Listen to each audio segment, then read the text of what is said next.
Hello, एक बार फिर स्वागत है आपका यूनिक आइस अकेडमी बाय गुलफाम अली राजी में। आज पॉलिटी की क्लास है। पॉलिटी की 18वीं क्लास है जिसका कि पार्ट 1 हम लोग बना रहे हैं यहाँ पर। आज की क्लास में हम लोग वित्त आयोग और संघवाद की बात करेंगे। क्या है संघवाद? संघवाद का अर्थ क्या है? भारत में क्या वास्तव में संघ है या भारत में केंद्रीय सरकार है? भारत राज्यों का संघ है या भारत केंद्रीय संघ है? भारत अर्ध संघ है या भारत नए प्रकार का संघ है? कौन सी संघीय खूबियां हैं और कौन सी संघीय खूबियां नहीं हैं? एक और हम कहते हैं कि राज्यसभा का होना, राज्यसभा का अस्तित्व जो है संघवाद का प्रमाण है। दूसरी तरफ हम कहते हैं कि राज्यसभा की जो भूमिका है वो संघवाद पर प्रश्न चिन्ह लगाती है। एक और हम कहते हैं कि अखिल भारतीय सेवा IAS, IPS, IFS ये संघवाद की मिसाल हैं। दूसरी तरफ हम कहते हैं कि इनका जो वर्क कल्चर है या इनमें जो केंद्र सरकार का इसमें जो दखल है वो संघवाद पर प्रश्न चिन्ह लगाता है। तो क्या है ये सारी चीज़ें, इन सब पर डिस्कशन करेंगे। जुड़े रहिए अंत तक हमारे साथ। और अभी तक अगर आपने हमारा चैनल सब्सक्राइब नहीं किया है तो प्लीज़ इसको सब्सक्राइब ज़रूर कीजिए।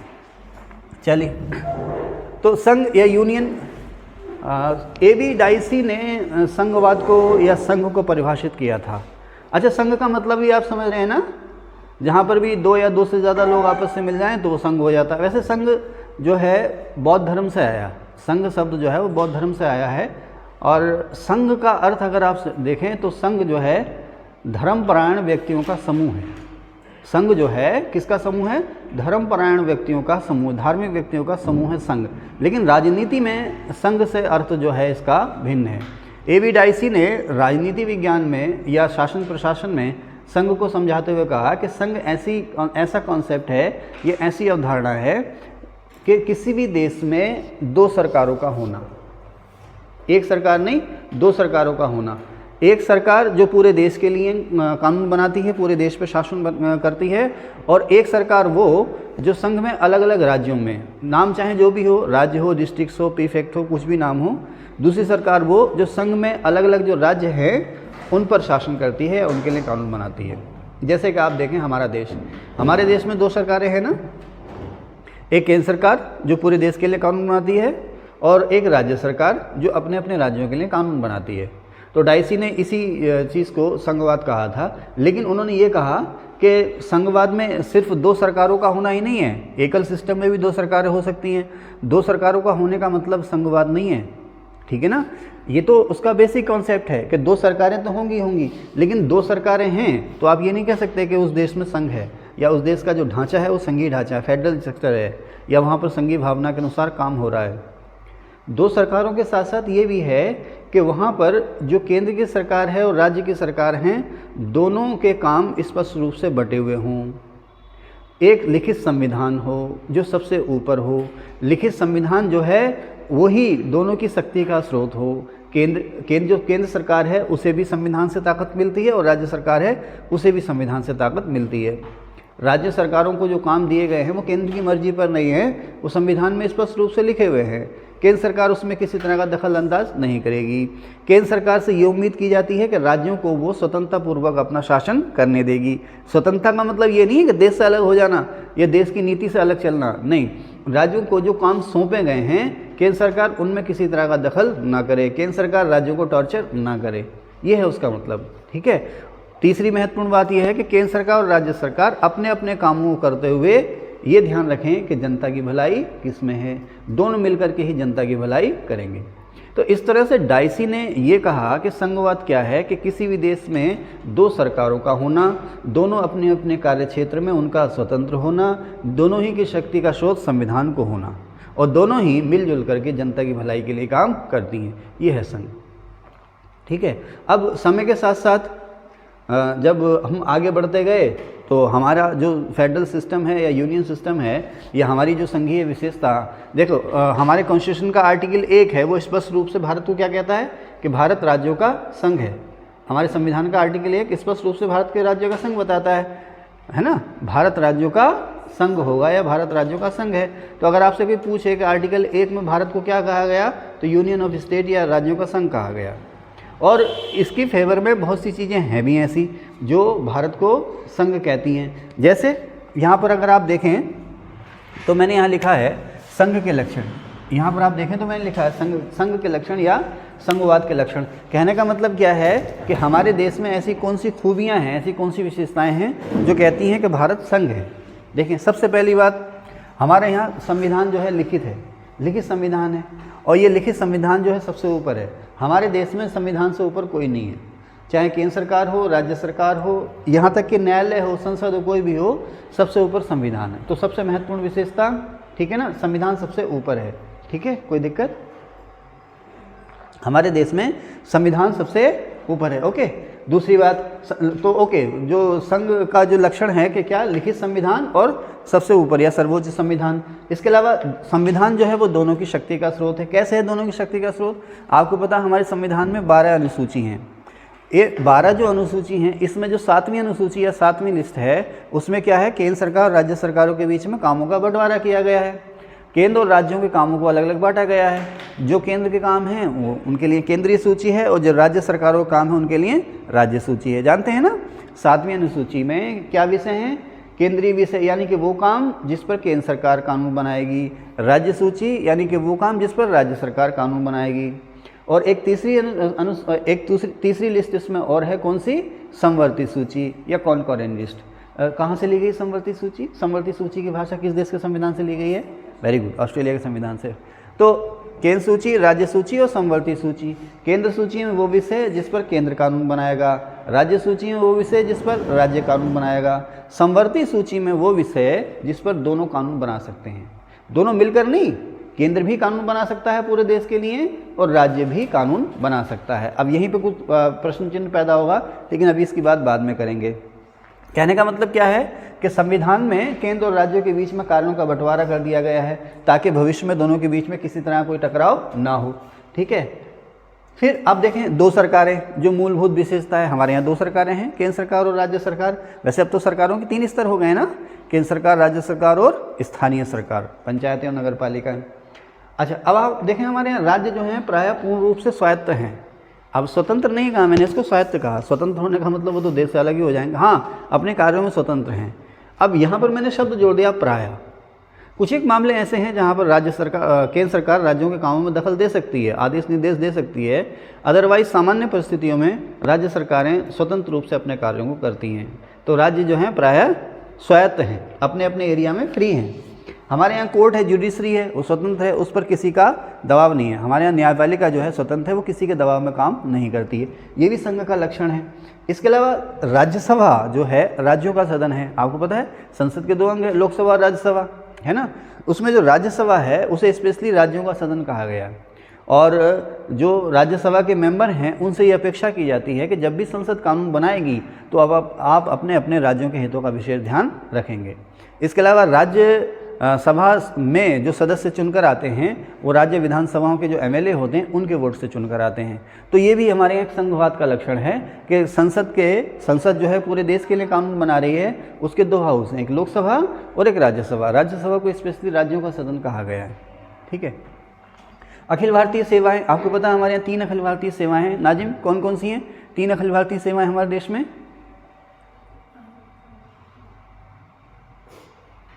नाजिम, 3 ऑल इंडिया सर्विसेज कौन कौन सी हैं हमारे देश में? कीर्ति आप बताएं। हाँ हाँ, IPS, IFS, Indian forest service के foreign service, Indian forest service, भारतीय वन सेवा, भारतीय पुलिस सेवा, भारतीय प्रशासनिक सेवा। ये जो है अखिल भारतीय सेवा हैं। इनको अखिल भारतीय सेवा क्यों कहा जाता है? इनकी नियुक्ति तो केंद्र के स्तर पर होती है, लेकिन ये पूरे देश में काम करती हैं, इन्हें कहीं भी भेजा जा सकता है। इसके अलावा ये राज्य या केंद्र सरकार कहीं भी काम कर सकती हैं। और तीसरी बात जो है कि इन पर जो कंट्रोल होता है, अखिल भारतीय सेवाओं को मैं अलग से पढ़ाऊंगा, इनका चैप्टर अलग से भी है, आज ही होगा इसका भी चैप्टर। तो अखिल भारतीय सेवाओं को संघवाद का लक्षण इसलिए कहा जाता है कि हालांकि इनकी भर्ती तो यूपीएससी करता है, यानी केंद्र स्तर पर इनकी भर्ती होती है, लेकिन ये केंद्र सरकार को भी अपनी सर्विसेज देती हैं और राज्य सरकारों को भी अपनी सर्विसेज देती हैं, एक बात। दूसरी बात, इन्हें किसी भी राज्य में भेजा जा सकता है। तीसरी बात, इन पर जो कंट्रोल होता है वो सेंट्रल और स्टेट दोनों का होता है। ठीक है, इसलिए कहा जाता है कि ये संघवाद का उदाहरण है। लेकिन इन पर भी कोई प्रश्न चिन्ह लगता है, क्या लगता है, ये बात करेंगे। फिलहाल अगर आपसे कोई पूछे कि ऑल इंडिया सर्विसेज या अखिल भारतीय सेवाएं संघवाद का लक्षण है, तो आप कहेंगे हाँ हैं। ठीक है, वित्त आयोग, फाइनेंस कमीशन, उसका काम क्या है? केंद्र सरकार और राज्य सरकारों के बीच में पैसे का या धन का बंटवारा करना। तो जो वित्त आयोग है वो भी संघवाद का अच्छा उदाहरण है। इसके अलावा जो पुरानी नेशनल डेवलपमेंट काउंसिल होती थी योजना आयोग के समय में, राष्ट्रीय विकास परिषद, वो संघवाद का उदाहरण थी। और इस समय जो जीएसटी काउंसिल है, जिसमें केंद्रीय वित्त मंत्री और सभी राज्यों के वित्त मंत्री शामिल होते हैं ना, और जीएसटी से जुड़े जो मसले होते हैं उन या ये समस्याएं या जो विवाद होते हैं उनका समाधान निकालते हैं। जीएसटी काउंसिल का यही तो काम है। या तो जीएसटी काउंसिल जो है वो भी संघवाद का उदाहरण है। क्यों? क्योंकि केंद्र और राज्य दोनों मिलकर के वहाँ पर काम कर रहे हैं। जीएसटी काउंसिल में मैं आपको बताऊंगा बाद में। इसके अलावा जो नीति आयोग है, हालांकि नीति आयोग के अध्यक्ष और सदस्यों की नियुक्ति केंद्र सरकार करती है, लेकिन नीति आयोग की जो गवर्निंग काउंसिल है उसमें केंद्र और राज्य दोनों के प्रतिनिधि होते हैं। और नीति आयोग का मोटो ही है सहकारी संघवाद को बढ़ावा देना, सहयोगी संघवाद को बढ़ावा देना। तो नीति आयोग की गवर्निंग काउंसिल जो है वो भी संघवाद का उदाहरण है। देखो याद रखना पड़ेगा आप लोगों को ये, ठीक है। इसके अलावा हमारे यहाँ जो संविधान में संशोधन होता है तो उसमें कुछ एक को छोड़ करके, कुछ एक प्रावधानों को छोड़ करके संविधान संशोधन में राज्यों की भूमिका भी है। जैसे बहुत से हमारे संविधान संशोधन ऐसे हैं जहाँ पर संसद के दोनों सदनों का बहुमत चाहिए, इसके अलावा आधे राज्यों की विधानसभाओं का बहुमत भी चाहिए। इसके अलावा संविधान संशोधन अगर आपने करना है तो राज्यसभा का और लोकसभा का उसमें दोनों का समान रोल है। इसलिए संविधान संशोधन में राज्यसभा की भूमिका और राज्यों की भूमिका ये भी हमारे यहाँ संघवाद का उदाहरण है। ओके, तो आर्टिकल 1 मैंने यहाँ लिखा है, आर्टिकल 1 में क्या कहा गया है? भारत को राज्यों का संघ। ये एक सवाल ऐसे कहीं भी आ जाता है, अक्सर एग्जाम में आ जाता है, किस अनुच्छेद में कहा गया है भारत क्या है, या अनुच्छेद 1 में भारत को क्या कहा गया है? तो राज्यों का संघ, ये आपको याद होना चाहिए, है ना। तो अब ये तो हमने बताया कि ये जो हैं संघवाद की विशेषताएं, लेकिन यहीं पर एक थिंकर हुए हैं आइवर जेनिंग्स। वो कहते हैं कि भारत जो है सेमी फेडरल है, सेमी यूनियन है, अर्ध संघ है। अर्ध संघ का मतलब आधा संघ। आधा संघ का मतलब ये नहीं कि तरबूज की तरह काट के आधा आधा कर दिया है। उनका कहने का मतलब ये है कि इसमें संघ की कुछ विशेषताएं तो हैं, लेकिन कुछ विशेषताएं ऐसी हैं जो संघवाद के खिलाफ हैं। अच्छा, अब एक चीज़ देखें कि ये एकल राज्य क्या है। ये हालांकि मुझे आपको पहले बता देना चाहिए था, लेकिन चलो अब बता देता हूँ। सिंगुलर स्टेट या सेंट्रलाइज स्टेट या एकल राज्य क्या है? अगर आपके घर में पापा के अलावा किसी की भी नहीं चलती है, किसी भी सूरत में पापा सुनते नहीं हैं आपकी। अच्छा, कभी कभी सुन भी लेते हैं तो मान लिया, नहीं तो आप कितनी अच्छी सलाह उनको क्यों ना दे रहे हों, आपकी प्लानिंग पॉलिसी कितनी अच्छी क्यों ना हो, लेकिन अगर पापा ने कह दिया नहीं तो नहीं। वह है ना डायलॉग, हम कहे दिन तो दिन है, हम कहे रात तो रात है, हम कहें कछु नहीं तो कछु नहीं है ना। तो अगर पापा की स्थिति ऐसी हो जाए तो परिवार हो जाएगा सेंट्रलाइज्ड। आमतौर पर बेचारे पापा कहाँ होते हैं, पापाओं की स्थिति कहाँ होती है, मम्मियों की स्थिति ऐसी। तो अगर मम्मी की स्थिति ऐसी हो जाए तो भैया परिवार हो जाएगा सेंट्रलाइज, है ना। पापाओं की भी कहाँ चलती है, मम्मियों के सामने, ठीक है साहब। तो मम्मी की ही चले, पापा ही कहाँ चलती है। मम्मी की अगर चले परिवार में, मम्मी किसी की ना सुने, ना भाभी की, ना भैया की, ना बहन की, ना बुआ की, ना फूफा की, किसी ना सुने, तो हो जाएगा केंद्रित परिवार। लेकिन अगर मम्मी सबकी सुनती हैं, अगर मम्मी सबकी सुनती हैं, अपने मसले अपने राय रखती हैं, और हम भी मम्मी को पूरा सम्मान देते हैं, लेकिन अगर हमारी सही बात होती है तो मम्मी उसको मान लेती है, या परिवार में जो भी महत्वपूर्ण फैसले होते हैं मिलजुल कर लिए जाते हैं। जैसे घर में पेंट करना है तो किस कलर का किया जाए, है ना, किसी ने कहा रेड, किसी ने कहा ग्रीन, किसी ने ये, तो सबने मिलजुल कर फैसला ले लिया, तो वो परिवार जो हो जाएगा आपका सहयोगी परिवार हो जाएगा, एसोसिएटिव परिवार हो जाएगा, संघीय परिवार हो जाएगा, जहाँ पर सबकी चलती है। उसी तरह से राजनीति में अगर सारे फैसले केंद्र स्तर पर ही लिए जाएं, निचले के स्तर कौन से हुए? राज्य सरकारें, जिला प्रशासन, ग्रामीण प्रशासन, नगर पालिका, नगर निगम, और भी बहुत सारी संस्थाएं हैं जिन्हें फैसले लेने की आज़ादी ना हो, या केंद्र को हर मामले में वीटो की पावर हो। जैसे मान लीजिए केंद्र सरकार ने राज्यों को शक्तियाँ दे दी हैं, लेकिन अगर केंद्र ने कहीं भी कोई भी डायरेक्शन दे दिया तो केंद्र सरकार की ही चलेगी, तो उसे हम कहते हैं केंद्रीय सरकार। जैसे योजनाएं बनती थी ना, तो योजना आयोग केंद्र सरकार का उदाहरण था। अभी जो राज्यपाल है ना, जैसे केंद्र से राज्यपाल को निर्देश आते हैं, राज्यपाल उसी के अनुसार काम करते हैं आमतौर पर, ऐसा आरोप भी लगता है राज्यपालों पर। तो राज्यपाल जो है वो केंद्र सरकार का उदाहरण है। जहाँ पर केंद्र सरकार की ही चले, राज्य सरकार की भूमिका सीमित हो जाए या नाम मात्र की हो जाए, तो उसे हम कहते हैं केंद्रित सरकार, एकीकृत सरकार, एकल सरकार, सेंट्रलाइज सरकार या सिंगुलर गवर्नमेंट, एकल सरकार।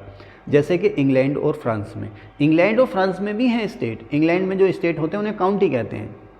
यहाँ पर जो सेंट्रल गवर्नमेंट होती है इंग्लैंड की, काउंटी सरकारों को जो अधिकार देती है अपनी मर्जी से देती है, कभी अधिकार बढ़ा भी देती है, कभी छीन भी लेती है, काउंटियों के फैसलों को पलट भी देती है, काउंटी उसके खिलाफ कुछ नहीं बोल सकती। लेकिन हमारे यहाँ ऐसा नहीं है, हमारे यहाँ इमरजेंसी को छोड़ करके आप जो हैं राज्य सरकारें राज्य सूची के विषयों में स्वतंत्र हैं आमतौर पर। तो इसलिए जो है केंद्र सरकार में जो है केंद्र का बोलबाला होता है, और जो संघीय सरकार है वहाँ पर राज्यों की भी सुनी जाती है। जैसे मैंने अभी कहा ना कि लिखित संविधान, सर्वोच्च संविधान और शक्तियों का स्पष्ट विभाजन वगैरह वगैरह, अगर ऐसा है तो वो संघीय है। लेकिन अगर केंद्र हावी है तो वो यूनियन ना होकर के सिंगुलर या एकल स्टेट है। तो अब ये जो हैं आपके आइवर जेनिंग्स जो हैं ये भारत को पूरा संघ नहीं मानते। अच्छा, डी वसु हैं यहीं पर, आचार्य देवदत्त वसु, वो कहते हैं कि भारत ना तो संघीय राज्य है ना एकल राज्य है, भारत ना तो एकल राज्य है ना संघीय राज्य है। भारत जो है दिलचस्प, इन दोनों का दिलचस्प मिश्रण है। किसका? एकल विशेषताओं का और संघीय विशेषताओं का दिलचस्प मिश्रण है। और भारत जो है नए प्रकार का संघ है। ये कह जाते हैं कि भारत नए प्रकार का संघ है। तो क्या है ये मामले, देखते हैं आखिर। या ये जो आपके आइवर जेनिंग्स हैं ये भारत को संघ क्यों नहीं मानते, देखते हैं। तो इसका मतलब जेनिंग्स या और जो थिंकर हैं उनको ज़रूर यहाँ पर कुछ ऐसा दिखा होगा जो संघवाद पर प्रश्न चिन्ह लगाता, या ये कहता है कि ये जो खूबियाँ हैं, ये जो विशेषताएं हैं किसी एकल राज्य की हैं, केंद्रित राज्य की हैं, या ऐसी सरकार की है जहाँ पर केंद्र सरकार हावी है। दो सरकारें भले ही हों, लेकिन ये खूबियाँ ऐसी सरकार की हैं जहाँ पर केंद्र सरकार हावी है। तो वो खूबियाँ क्या हैं देखें आप, मैंने लिखा भी है आप यहाँ पर, एकल विशेषताएं। सबसे पहली बात, हमारे देश में इकहरी नागरिकता है। जैसे यूएसए जैसे है ना, यूएसए है तो वहाँ पर दोहरी नागरिकता। दोहरी नागरिकता का मतलब आप वहाँ पर मान लीजिए कैलिफोर्निया में पैदा हुए हैं तो आप कैलिफोर्निया स्टेट के सिटीजन भी हैं और यूएसए के सिटीजन भी हैं। एक दोहरी नागरिकता का और मतलब भी है। यूरोप के बहुत से देश हैं जो अपने नागरिकों को आज़ादी देते हैं कि जिस देश में तुम पैदा हुए वहाँ के तो सिटीजन हो ही हो, साथ में किसी और दूसरे देश की सिटीजनशिप भी आप ले सकते हो। लेकिन हमारे यहाँ ऐसा नहीं है। हमारे यहाँ जो है इकहरी नागरिकता है। इसका मतलब यह है कि हम इंडियन हैं, हम केवल भारत के नागरिक हैं। हम उत्तराखंड में या बिहार में पैदा हुए तो वहाँ के सिटीजन नहीं हैं। हम ये नहीं कहेंगे हम बिहार के सिटीजन हैं। आप भले कहते रहो हम बिहार के हैं, उत्तराखंड के, उड़ीसा के हैं, लेकिन नागरिक या सिटीजन जो हैं आप वो केवल भारत के हैं। तो एक तो दोहरी नागरिकता हमारे यहाँ ऐसी नहीं है। दूसरा, हम केवल और केवल अपने देश के नागरिक हो सकते हैं। अगर हम किसी दूसरे देश की नागरिकता ले लेते हैं तो हमारी नागरिकता खत्म हो जाएगी, है ना, अपने आप खत्म हो जाएगी। तो ये हुआ आपका इकहरी नागरिकता। तो ये जो है संघवाद के खिलाफ है। इकहरी नागरिकता जो हुई ये संघवाद के खिलाफ है। इसके बाद एकीकृत न्यायपालिका, इंटीग्रेटेड जुडिशरी का। इंटीग्रेटेड जुडिशरी का मतलब दो तरह से है। एक तो ये है कि किसी भी निचले न्यायालय के फैसले के खिलाफ आप उच्च न्यायालय में जा सकते हो। जिला न्यायालय ने फैसला दिया, आप उच्च न्यायालय में चले गए। उच्च न्यायालय ने फैसला दिया, आप सर्वोच्च न्यायालय में दे गए। या राज्य सरकारों के जो न्यायालय हैं उनके फैसलों के खिलाफ आप केंद्र के न्यायालय या सुप्रीम कोर्ट में आप जा सकते हैं, वो उसका फैसला पलट सकता है। दूसरा, हाई कोर्ट सुपरवाइज़र है या नियंत्रक है जिला कोर्ट का, और सुप्रीम कोर्ट नियंत्रक है किसका? हाई कोर्ट का। तो आप ये कह सकते हैं कि हमारे यहाँ सबसे ऊपर किसका नियंत्रण है? सुप्रीम कोर्ट का। और सुप्रीम कोर्ट में जजों की नियुक्ति किसके स्तर पर होती है? केंद्र सरकार के स्तर पर। तो जो एकीकृत न्यायपालिका है वो भी संघवाद के विपरीत है, एकल सरकार का लक्षण है ये भी। इसके अलावा जब हम कहें शक्ति विभाजन, हमने कहा ना केंद्र सूची राज्य सूची है, केंद्र के अपने काम हैं, राज्य के अपने काम हैं 7वीं अनुसूची में। लेकिन जो समवर्ती सूची है, मैंने कहा ना कुछ ऐसे विषय हैं जहाँ पर केंद्र सरकार और राज्य सरकार दोनों कानून बना सकती हैं, उन विषयों को हम कहते हैं समवर्ती विषय या समवर्ती सूची के विषय। तो उसमें होता क्या है कि अगर समवर्ती सूची पर केंद्र सरकार ने भी कानून बनाया है और राज्य सरकार ने भी कानून बनाया, यानी कि समवर्ती सूची के किसी विषय पर केंद्र ने और राज्य ने दोनों ने अलग अलग कानून बना लिए हैं। अब दोनों के कानून टकरा जाते हैं, राज्य ने कुछ और कानून बनाया और केंद्र ने कुछ और कानून बनाया, तो वहाँ पर केंद्र सरकार का कानून मान्य होगा या केंद्र सरकार का कानून माना जाएगा। तो इसका मतलब क्या हुआ? केंद्र वहाँ पर पावर में आ गया ना। तो समवर्ती सूची में जब हम केंद्र सरकार को वरीयता दे देते हैं तो वो भी संघवाद के खिलाफ जाता है। इसके अलावा एक चीज़ और है, अवशिष्ट विषय। मान लीजिए कोई नया काम निकल आया, कोई ऐसा नया काम आ गया जो ना तो केंद्र सूची में था, ना राज्य सूची में था, ना समवर्ती सूची में था। कोई नया मसला आ गया, नए प्रकार का काम पैदा हो गया, तो अब जैसे जीएसटी है ना, तो भाई इसे किस सूची में रखा जाएगा, केंद्र सूची में, राज्य सूची में, समवर्ती सूची में। तो यहाँ पर प्रावधान ये है कि वो अवशिष्ट सूची में रखा जाएगा। अगर केंद्र सरकार कह देगी राज्य सूची में तो ठीक है, राज्य सूची में रखा जाएगा, केंद्र सूची में केंद्र में रखा जाएगा, समवर्ती में तो समवर्ती में रखा जाएगा। लेकिन एक नई प्रकार की श्रेणी और बनाई, अवशिष्ट विषय, यानी कि बचे खुचे विषय जो किसी भी सूची में नहीं है, तो उन पर कानून बनाएगा केंद्र। भले राज्यों के हित उससे जुड़े हुए हों, लेकिन उन पर कानून कौन बनाएगा, केंद्र बनाएगा। तो ये भी जो है संघवाद के विपरीत है, अपोजिट है। ओके, इसके अलावा आपातकाल, आप देखें ना हमारे यहाँ 3 तरह के आपात हैं, राज्य आपात, वित्तीय आपात और राष्ट्रीय आपात। तो यहाँ पर राष्ट्रीय आपात में क्या होता है, आपको पता है ना राष्ट्रीय आपात, आर्टिकल 352 वाला, नहीं पता? अभी बताएंगे। हमारे राष्ट्रपति को अगर ये आभास हो जाए कि युद्ध हो गया या बाहरी आक्रमण हो गया, सशस्त्र विद्रोह हो गया, तो राष्ट्रपति देश में आपातकाल या इमरजेंसी घोषणा कर सकते हैं। तो उस इमरजेंसी के बहुत सारे असर तो होते ही हैं, मूल अधिकारों पर, वो पता नहीं कहाँ कहाँ असर होते हैं, वो सब बताऊंगा आपको। लेकिन इमरजेंसी में राज्य सरकार को, केंद्र सरकार को एक तो ये अधिकार मिल जाता है, केंद्र सरकार किसी भी मामले में राज्य सरकार को निर्देश दे सकती है। एक्चुअली वो निर्देश नहीं, आदेश ही होते हैं। केंद्र सरकार राज्य सरकार को किसी भी मामले में आदेश दे सकती है इमरजेंसी के समय में। और इसके अलावा जो राज्य सूची के विषय हैं, राज्य सूची के किसी भी विषय पर, राज्य सूची के किसी भी विषय पर आपातकाल में केंद्र सरकार अर्थात संसद कानून बना सकती है। राज्य सूची के विषय पर कानून कौन बनाएगी, विधानसभा बनाएगी ना। तो आप ये कह लो कि विधानसभा के किसी भी विषय पर संसद कानून बना सकती है, या ये कह लो कि राज्य सूची के किसी विषय पर केंद्र सरकार कानून बना सकती है। किसमें, आपातकाल में। तो इमरजेंसी में या राष्ट्रीय आपात में आप देखें तो शक्तियों का झुकाव किसकी तरफ को हो जाता है, केंद्र की ओर झुकाव हो जाता है। तो संघीय जो लक्षण है वो किसमें बदल जाते हैं, एकल लक्षण में बदल जाते हैं। इसके अलावा जो राज्य में संवैधानिक आपात जिसे कहते हो, या राष्ट्रपति शासन, जानते हो ना आर्टिकल 356, अगर राष्ट्रपति को किसी भी समय ये लगे कि राज्य का शासन संविधान के अनुसार नहीं चल रहा है, तो राष्ट्रपति जो हैं वहाँ की चुनी हुई सरकार को बर्खास्त कर सकता है और वहाँ का शासन अपने हाथ में ले सकता है। तो इस पर अलग से डिटेल में बात करेंगे। तो आपको पता ही होगा क्या कहते हैं, राष्ट्रपति शासन, राज्यों में राष्ट्रपति शासन या राज्यपाल का शासन या संवैधानिक आपात या चुनी हुई सरकार को बर्खास्त करने की जो राष्ट्रपति की पावर है वो भी संघवाद पर प्रश्न चिन्ह लगाती है। इसके अलावा यही तो स्वयं राज्यों का जो अस्तित्व है कभी कभी वो भी केंद्र सरकार पर निर्भर हो जाता है, केंद्र सरकार की इच्छा पर निर्भर हो जाता है। कहने का मतलब क्या, आपने देखो आर्टिकल 3 और 4 में संसद को शक्ति मिली हुई है कि वो कानून बनाकर किसी भी राज्य के नाम, क्षेत्र और सीमा में परिवर्तन कर सकती है। तो अभी आपने देखा होगा जम्मू कश्मीर का राज्य का दर्जा सस्पेंड कर दिया गया या समाप्त कर दिया गया, और जम्मू कश्मीर के 2 हिस्से किए गए, जम्मू कश्मीर और लद्दाख, और राज्य की जगह, एक राज्य की जगह 2 केंद्र शासित प्रदेश बना दिए गए।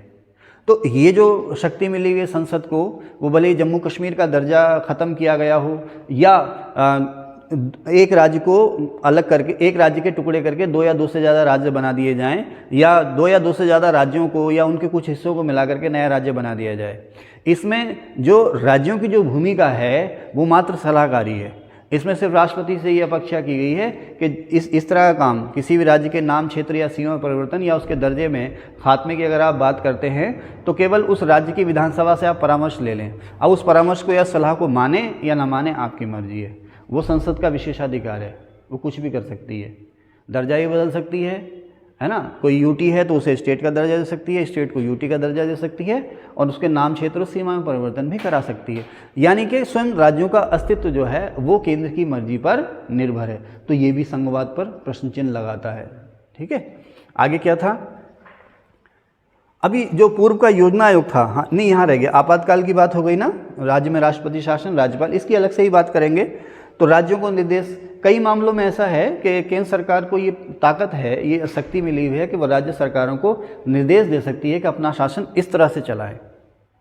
और अगर राज्य सरकारें केंद्र सरकार के निर्देश को मानने में विफल हो जाती हैं तो केंद्र सरकार राज्य सरकार को बर्खास्त कर सकती है। तो ये भी संघवाद का उल्लंघन है। ठीक है, अब जो पूर्व का योजना आयोग हुआ करता था, सवाल आता था, अब भी कभी कभी आता है कि इसमें से कौन सी ऐसी संस्था है, ये क्या है जो संघवाद के विपरीत है, या राज्य अक्सर इसकी आलोचना करते हैं, या राज्य इसकी ये कहकर आलोचना करते हैं कि ये संघवाद पर सबसे बड़ा प्रश्न चिन्ह है। तो योजना आयोग के बारे में कहा जाता था। ठीक है ना, अब तो ख़त्म हो गया वो। राज्यपाल की जो भूमिका है, राज्यपाल जो है, राज्यपाल की राज्यों में दोहरी भूमिका, एक तो वो राज्य में संविधान का संरक्षक है, दूसरा वो केंद्र का एजेंट है। तो जब राज्यपाल केंद्र में केंद्र के एजेंट के रूप में काम करता है तो कभी कभी अक्सर विवादों में आ जाता है। तो हम कहने लगते हैं कि राज्यपाल को जो शक्तियाँ मिली हुई हैं या राज्यपाल का जो पद है वो संघवाद के विपरीत है। ये किस तरह से है, अभी जब मैं आपको राज्यपाल और आर्टिकल 356 पढ़ाऊँगा आगे तो बताऊँगा। तो राज्यपाल की भूमिका और राज्यपाल का जो पद है वो संघवाद के विपरीत जाता है या एकल राज्य को बताता है। उसी तरह से आर्टिकल 356 इसको भी मैं अभी आपको बताऊंगा नेक्स्ट पार्ट में। अच्छा, अब जो केंद्र सरकार है ना, उसके वित्तीय संसाधन बहुत मजबूत हैं, उसकी पैसे की पावर जो है काफ़ी स्ट्रॉन्ग है राज्यों की तुलना में। ज़्यादातर जो टैक्सेस हैं जिनसे बहुत ज़्यादा इनकम होती है वो केंद्र सरकार की ओर झुके हुए हैं। इसके अलावा केंद्र सरकार को अधिकार है आरबीआई से दूसरे देशों से कर्ज लेने का। राज्य भी ले सकते हैं आरबीआई से कर्ज, लेकिन उनके कर्ज की लिमिट होती है। राज्य भी दूसरे देशों से कर्ज ले सकते हैं, लेकिन उनके कर्ज की गारंटी पहले केंद्र सरकार देगा। मीन्स अगर केंद्र सरकार उनको परमिशन देगी विदेशों से उधार लेने की तो लेंगे, अदरवाइज नहीं लेंगे। यानी कि पैसे के मामले में केंद्र ज़्यादा मजबूत है राज्यों के बजाय राज्यों के। हालांकि वित्त आयोग की व्यवस्था है, लेकिन उसमें भी जो है राज्य सरकारें अक्सर पक्षपात का आरोप लगाती हैं। ठीक है, तो जो धन की जो शक्ति है, कर लगाने की शक्ति है, उधार लेने की शक्ति जो है, उसमें केंद्र की ओर झुकाव ज़्यादा है। तो ये भी संघवाद के विपरीत जाता है। इसी तरह से मैं आपको कह रहा था ऑल इंडिया सर्विसेज के बारे में बता रहा था ना, अखिल भारतीय सेवाओं के बारे में। तो अखिल भारतीय सेवाओं को मैं संघवाद का लक्षण बता रहा हूँ, लेकिन यहीं पर मैं ये कहूँगा कि इनकी जो नियुक्ति की बात कहें या प्रमोशन की बात कहें, एक तो सबसे पहली बात तो ये है कि इनकी जो भर्ती होती है ऑल इंडिया लेवल पर होती है। यूपीएससी इनकी भर्ती कराता है, राज्यों की इनकी भर्ती में कोई भूमिका नहीं होती। प्लेसमेंट में यानी नियुक्ति में भी इनकी कोई भूमिका नहीं होती है राज्यों की।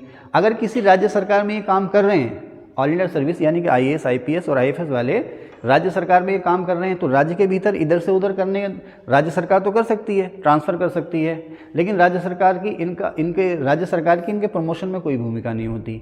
पनिशमेंट की अगर बात करें तो राज्य सरकार इन्हें ज़्यादा से ज़्यादा 2 महीने के लिए सस्पेंड कर सकती है, निलंबित। वो कोई बड़ा पनिशमेंट नहीं होता। राज्य सरकार केवल इनको 2 महीने के लिए सस्पेंड कर सकती है।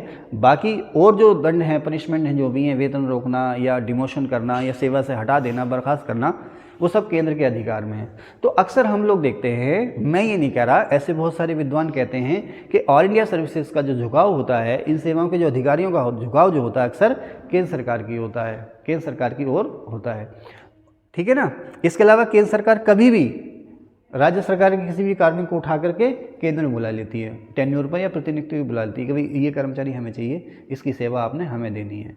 तो ये जो नेचर है ऑल इंडिया सर्विसेज का, ऑल इंडिया सर्विसेज खुद में संघवाद का उदाहरण है, लेकिन इन पर जो कंट्रोल है, इनके जो काम करने का तरीका है, वो संघवाद के विपरीत जाता है। वो कहता है कि ये तो किसी सेंट्रलाइज्ड गवर्नमेंट की सेवा ही है। इसके अलावा आप देखें, लोकसभा का कई मामलों में प्रभुत्व है।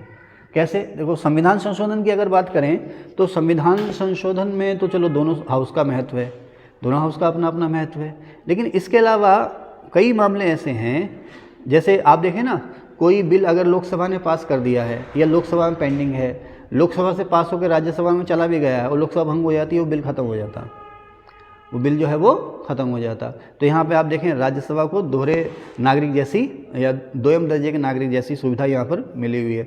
इसके अलावा आप देखें कि लोकसभा में जो सदस्य संख्या है वो लगभग 550 है, राज्यसभा में मात्र 250 है। विश्वास प्रस्ताव, निंदा के जो प्रस्ताव हैं लोकसभा में आते हैं।